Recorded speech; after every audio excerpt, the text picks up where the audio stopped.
तो अभी तक हमने पढ़ा है Newton's first law of motion, जिसमें हमने ये स्टडी किया था कि अगर आपको किसी ऑब्जेक्ट का स्टेट चेंज करना है तो आपको उस ऑब्जेक्ट के ऊपर एक अनबैलेंस्ड फोर्स अप्लाई करना होगा।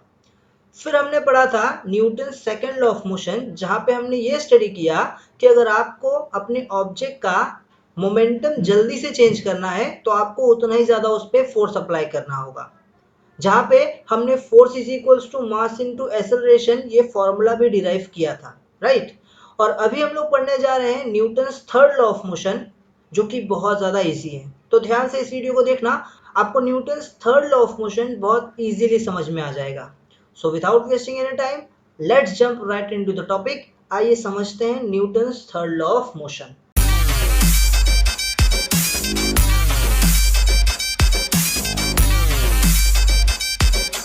तो अब जरा इस एग्जांपल को समझो जरा, आप क्या दिया है यहाँ पे। देखो, आपको यहाँ पे एक बॉल दिखाई दे रहा है जो कि कुछ हाइट पर है, राइट।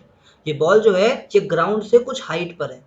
अब अगर इस बॉल को इस हाइट से मैं रिलीज कर दूंगा तो इस बॉल के साथ क्या होगा। आप ये देखो कि जो बॉल है ये बॉल नीचे की तरफ गिरेगा और वापस ऊपर की तरफ आएगा, यानी ये बॉल यहाँ पर बाउंस होगा, ठीक है। यहाँ पे ये बॉल टप्पा खाएगा। यहाँ तक क्लियर है? अच्छा, अब मैं आपसे एक क्वेश्चन पूछता हूँ कि जो बॉल है ये बॉल नीचे क्यों गया। मैंने तो इसे रिलीज किया था, मैंने इसे थोड़ी ना नीचे फेंका, मैंने थोड़ी ना इसके ऊपर नीचे की डायरेक्शन में फोर्स अप्लाई किया, बट ये बॉल नीचे क्यों गया। तो इसका रीजन है कि इस बॉल के ऊपर ग्रेविटेशनल फोर्स एक्ट किया, जिस वजह से ये बॉल जो है ये बॉल नीचे की तरफ गया, ठीक है। अब जब ये बॉल नीचे की तरफ जाएगा तो ये बॉल ग्राउंड के ऊपर कुछ तो फोर्स अप्लाई करेगा। तो अज्यूम करता हूं कि इस बॉल ने नीचे जाते समय ग्राउंड के ऊपर एक फोर्स अप्लाई किया जो कि ये एफ फोर्स होगा, ठीक है। डाउनवर्ड डायरेक्शन में इस बॉल ने ग्राउंड के ऊपर एक फोर्स अप्लाई किया एफ। अब उसके बाद हम ये देखते हैं कि बॉल वापस ऊपर की तरफ आया। तो इसका मतलब क्या हुआ, इसका मतलब ये हुआ कि ग्राउंड ने भी इस बॉल के ऊपर एक फोर्स अप्लाई किया। ग्राउंड ने भी क्या किया, इस बॉल के ऊपर एक फोर्स अप्लाई किया, ठीक है। और इस वजह से ये जो बॉल है ये बॉल ऊपर की तरफ गया। तो यहाँ पर आपको क्या समझा, यहाँ पर आपको ये समझा कि बॉल ने ग्राउंड के ऊपर फोर्स अप्लाई किया एफ, और ग्राउंड ने भी बॉल के ऊपर फोर्स अप्लाई किया एफ, ठीक है। और ये दोनों फोर्सेस का डायरेक्शन अलग अलग था, डायरेक्शन अपोजिट था, ठीक है। एक डाउनवर्ड डायरेक्शन में और एक अपवर्ड डायरेक्शन में। इतनी बात क्लियर है? इतनी बात क्लियर है? ओके। अब मैं आपको एक और बात बताना चाहता हूँ कि यहाँ पे ये जो दो फोर्सेस एक्ट हुए हैं, ये पहला वाला फोर्स F और ये दूसरा वाला फोर्स F, ये दोनों के दोनों फोर्सेस ना इक्वल होंगे मैग्नीट्यूड में। कैसे होंगे? इक्वल होंगे मैग्नीट्यूड में। तो अभी तक हमने क्या समझा, अभी तक हमने ये समझा कि बॉल ने ग्राउंड के ऊपर फोर्स अप्लाई किया, ये वाला फोर्स F, और ग्राउंड ने भी बॉल के ऊपर एक फोर्स अप्लाई किया, ये दूसरा वाला फोर्स F, ठीक है। और यहाँ पर हमने ये देखा कि जो दोनों फोर्सेस है इनका मैग्नीट्यूड इक्वल था, बट इनका डायरेक्शन अपोजिट था।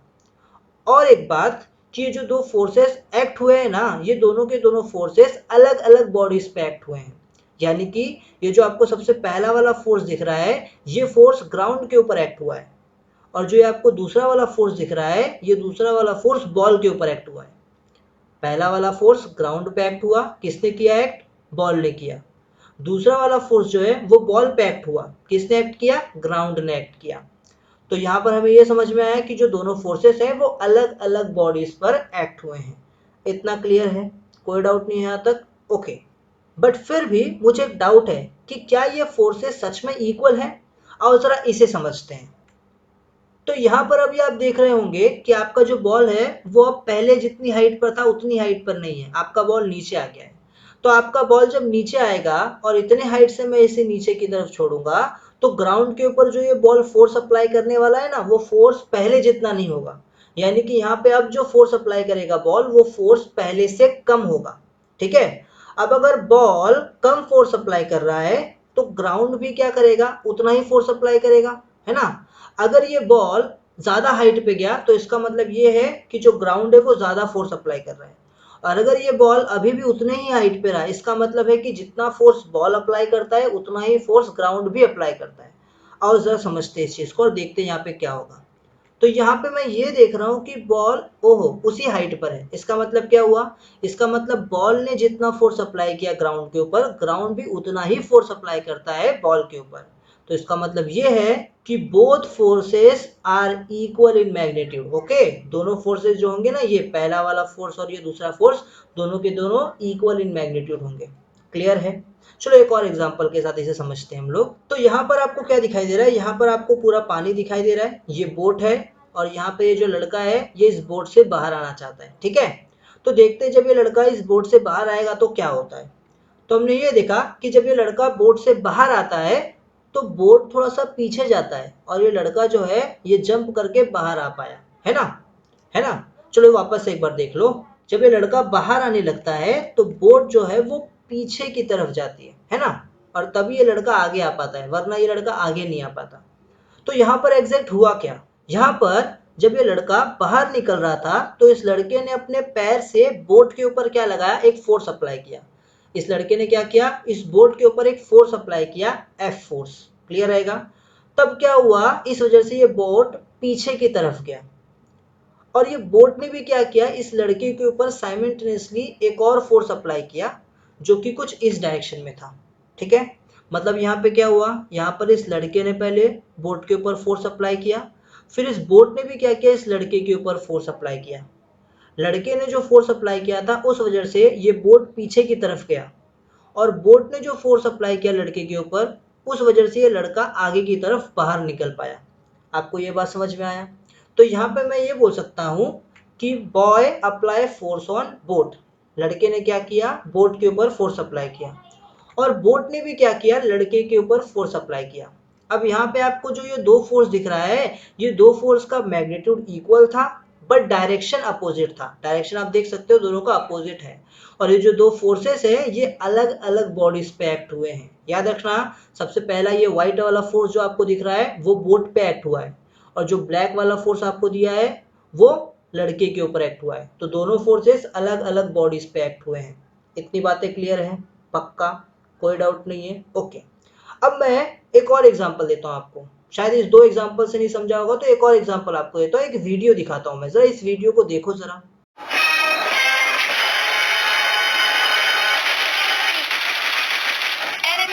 तो इस वीडियो को देखकर आपको क्या समझा? इस वीडियो को देख के आपको ये समझा कि जब आप गन से बुलेट फायर करते हो तो आपका गन जो है वो पीछे की तरफ आता है। आपका गन जो है वो थोड़ा सा पीछे होता है। आपने देखा ना उसमें, जब उसने वो पबजी खेल रहा था और उसने जब एक बंदूक मारा, ठीक है, अपने सामने वाले एनिमी के ऊपर, जब उसने क्या किया? फायर किया, तो वहां पे आपने देखा कि जो गन है वो गन थोड़ा सा पीछे आ रहा था, राइट? गन जो है वो थोड़ा सा पीछे आ रहा था। इसको हम कहते हैं रिकॉइल। इसे हम लोग क्या कहते हैं? रिकॉइल। अब अगर आप लोग पबजी खेलते रहोगे तो आपको तो ये वर्ड बहुत अच्छे से पता होगा, रिकॉइल क्या होता है ना? तो यहाँ पर गन क्या कर रहा था? रिकॉइल कर रहा था, है ना? अच्छा, चलो इतनी बातें आपको क्लियर हो गई। नाउ क्वेश्चन इज कि ये गन रिकॉइल क्यों करता है ना? जब हम लोग बुलेट फायर करते हैं तो ये गन रिकॉइल क्यों करता है? तो जरा ये समझो। जब आपका बुलेट गन से बाहर निकल रहा था तो बाहर क्यों निकला?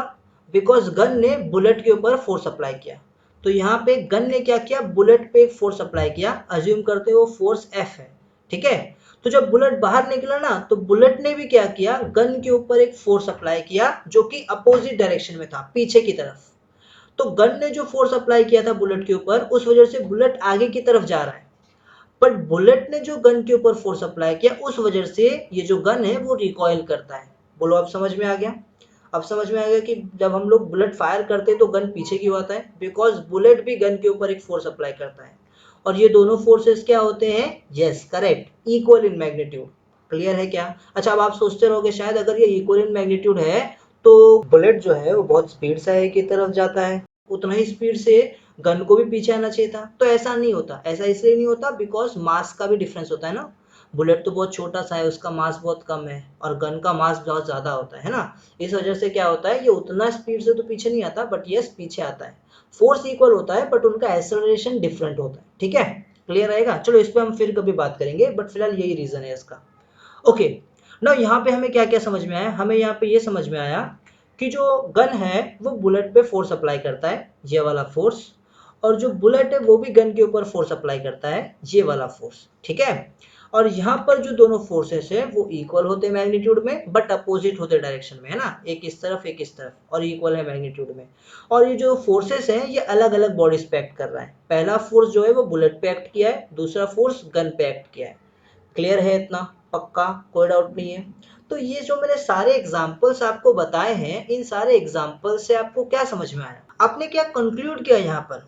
तो आपने ये कंक्लूड किया यहाँ पर सबसे पहली बात कि जो फोर्स है वो कभी भी अकेले एक्ट नहीं करता, ठीक है, फोर्स हमेशा पेयर में एक्ट करता है। अभी तक आपने जो एग्जांपल्स देखा उसमें आपने यही तो देखा कि जब भी आप कहीं पे कोई फोर्स अप्लाई कर रहे थे, आपको अपोजिट डायरेक्शन में इक्वल मैग्नीट्यूड का फोर्स जरूर मिल रहा था, है ना? तो हम ये बोल सकते हैं कि फोर्स कभी भी अकेले एक्ट नहीं करता, वो हमेशा पेयर में एक्ट करता है। क्लियर रहेगा? अच्छा, अब ये बात याद रखना कि जो आपका फर्स्ट ऑब्जेक्ट है वो फोर्स लगाता है सेकंड ऑब्जेक्ट पे, ठीक है, और फिर सेकंड ऑब्जेक्ट भी क्या करता है, साइमल्टेनियसली फर्स्ट ऑब्जेक्ट के ऊपर फोर्स लगाता है। जैसे मैं एग्जांपल के साथ समझाऊं आपको, तो यहाँ पर आप देख सकते हो ये जो बॉय है ये आपका फर्स्ट ऑब्जेक्ट है, ठीक है, और ये जो आपको बोर्ड दिखाई दे रहा है ये आपका सेकंड ऑब्जेक्ट है। तो सबसे पहले ये जो बॉय है ये क्या करेगा, सेकंड ऑब्जेक्ट बोर्ड के ऊपर फोर्स लगाएगा, फिर उसके रिटर्न में ये जो सेकंड ऑब्जेक्ट है यानी कि जो बोट है वो बोट भी क्या करेगा, फर्स्ट ऑब्जेक्ट यानी कि इस बॉय के ऊपर फोर्स लगाएगा। समझे? यही तो होता था ना, फर्स्ट ऑब्जेक्ट यानी कि बॉय ने क्या किया, सेकंड ऑब्जेक्ट यानी कि बोट पे फोर्स लगाया, तो बोट यानी कि सेकंड ऑब्जेक्ट ने क्या किया, बॉय यानी कि फर्स्ट ऑब्जेक्ट पे फोर्स लगाया। समझ रहे हो बात? ओके, तो हम बोल सकते हैं कि फर्स्ट ऑब्जेक्ट हमेशा सेकंड ऑब्जेक्ट पे फोर्स लगाता है और second object in return simultaneously first object पे फोर्स लगाता है। क्लियर रहेगा? मतलब यहाँ पे ऑब्जेक्ट हमेशा क्या होंगे, अलग अलग होंगे, ठीक है, फोर्सेज जो एक्ट कर रहे हैं ऑब्जेक्ट पे वो अलग अलग ऑब्जेक्ट पे एक्ट करेंगे, ठीक है। आगे ध्यान से सुनना कि जो फोर्सेस होते हैं ना, यही ये जो हम लोग फोर्सेस के बारे में पढ़ रहे हैं, फर्स्ट ऑब्जेक्ट जो फोर्स लगा रहा है, सेकंड ऑब्जेक्ट जो फोर्स लगा रहा है, ये जो फोर्सेस हम लोग पढ़ रहे हैं, इन फोर्सेस को हम लोग क्या बोलते हैं, action force and reaction force. जैसे यहाँ पे इस लड़के ने बोट के ऊपर जो फोर्स लगाया सबसे पहले, उस फोर्स को हम लोग बोलेंगे एक्शन फोर्स, ठीक है, और फिर उसके रिटर्न में बोट ने भी क्या किया, इस लड़के के ऊपर फोर्स लगाया, उसको हम लोग बोलेंगे रिएक्शन फोर्स, ठीक है। तो सबसे पहले जो फोर्स एक्ट करता है उसे कहते हैं एक्शन फोर्स। अब उस एक्शन फोर्स की वजह से जो फोर्स लगा अपोजिट में, अपोजिट डायरेक्शन में, उसको हम लोग बोलेंगे रिएक्शन फोर्स। क्लियर रहेगा?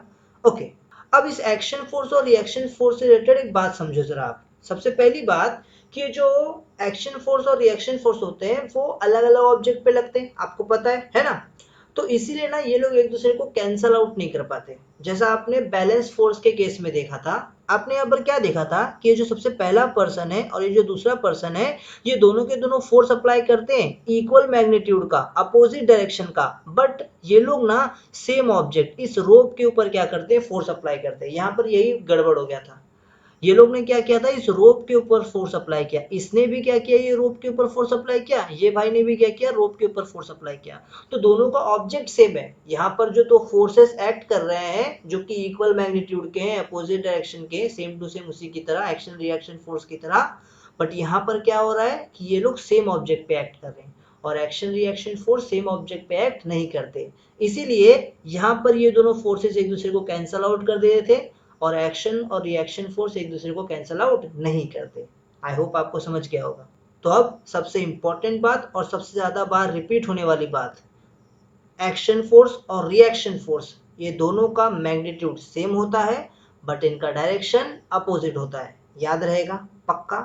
ओके, तो अब हम लोग रेडी हैं Newton's third law of motion के स्टेटमेंट को पढ़ने के लिए। तो एक बार देखते हैं न्यूटन्स थर्ड लॉ का स्टेटमेंट क्या कहता है। स्टेटमेंट कहता है every action force has an equal and opposite reaction force. हर एक एक्शन फोर्स का इक्वल एंड अपोजिट डायरेक्शन में रिएक्शन फोर्स जरूर होगा। ठीक है? ठीक है? ठीक है क्या? ठीक है। ओके, विच एक्ट साइमल्टेनियसली, और जो रिएक्शन फोर्स है वो हमेशा साइमल्टेनियसली एक्ट करता है। क्लियर है यहाँ तक? अच्छा, अब यहाँ पर एक जरूरी बात आपको मुझे ये बतानी थी जो आपको आगे के टॉपिक यानी कि law of conservation of momentum को समझने में हेल्प करेगा। वो बात ये है कि जो एक्शन फोर्स है आपका, ये जो आपका एक्शन फोर्स है, इस एक्शन फोर्स को मान लेते हैं F1, ठीक है। एक्शन फोर्स को हम लोग क्या बोल देते हैं, F1 बोल देते हैं, ठीक है। और जो रिएक्शन फोर्स है आपका, रिएक्शन फोर्स जो है आपका, उसको हम लोग F2 मान लेते हैं। तो एक्शन फोर्स आपका हो गया F1 और रिएक्शन फोर्स आपका हो गया F2, ठीक है। अब आपको पता है कि इनका मैग्नीट्यूड सेम होता है, तो यहाँ पे हम लोग इक्वल लिख देते हैं, ठीक है, क्योंकि इनका मैग्नीट्यूड क्या है, सेम है, बट इनका डायरेक्शन अपोजिट है ना। तो डायरेक्शन अपोजिट इसे कैसे दिखाया जाता है?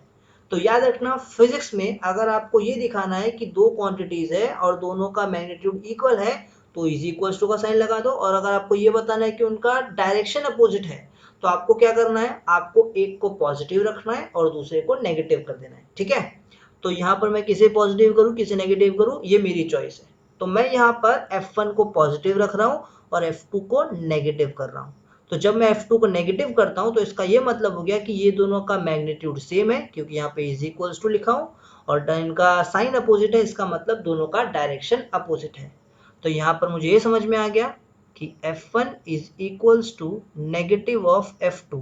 ठीक है, जहाँ पे F1 और F2, F1 जो है वो आपका एक्शन फोर्स है और F2 जो है वो आपका रिएक्शन फोर्स है। सो आई होप आपको ये वीडियो लेक्चर समझ में आ गया होगा, आपको समझ में आ गया होगा कि Newton's third law of motion क्या कहना चाहता है आपसे। ओके, सो अगर आप इस चैनल पे नए आए हो तो चैनल को सब्सक्राइब कर देना, लाइक करना इस वीडियो को अगर आपको कंसेप्ट अच्छे से समझ में आ गया है तो। ठीक है, अगर आप मेरी हेल्प करना चाहते हो तो भाई इस वीडियो को आप अपने दोस्तों के साथ ज़्यादा से ज़्यादा शेयर करो। ठीक है, मैं मिलता हूँ आपसे नेक्स्ट वीडियो लेक्चर में, जिसमें हम लोग बात कर रहे होंगे law of conservation of momentum के बारे में। ठीक है, तो तब तक के लिए